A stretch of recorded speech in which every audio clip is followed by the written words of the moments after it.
кешкі асқа голубцы болады, капустадан және перецтен. Ең алдымен пиязды теркадан өткізіп аламыз. Тартылған етті саласыздар. Дәміне қарай қызыл бұрыш, қара бұрыш, тұз және кориандр сал жердім.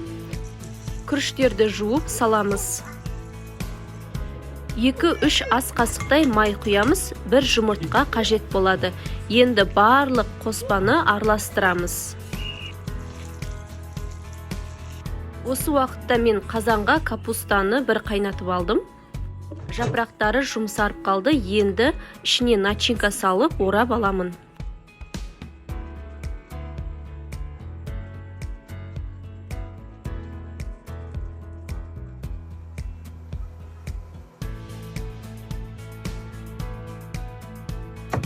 Енді сорпасын дайындайтын боламыз.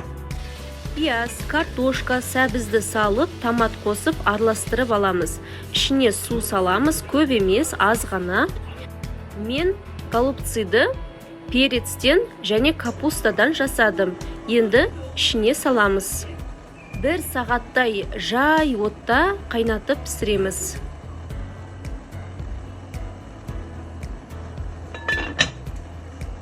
Ал енді тамағымыз піскенше посудаларды жуып тастайын, үйлерді жинап.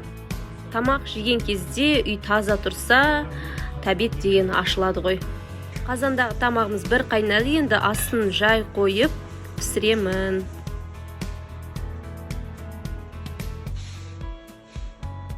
Асхананы жинап болам дегенше, мына жерде мен балапандарым бір бөлмені шашып тастапты. Жарайды, ештеңе етпейді дедім. Ең бастысы жылаған жоқ, тыныш отырды тамақ жасағанша. Қазір тез бұл жерді де жинап тастайтын боламын. Менің асылым қызым еңбектеуге әрекет жасап жүр. Міне қыздар, голубцы пісті, перец пен капустамен.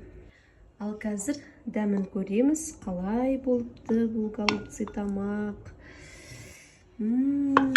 Иісін-ай.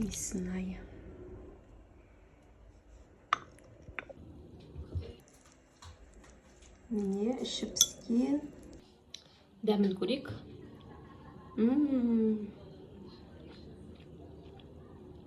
Үйдің тамағына бәрібір жетпейді. Керемет.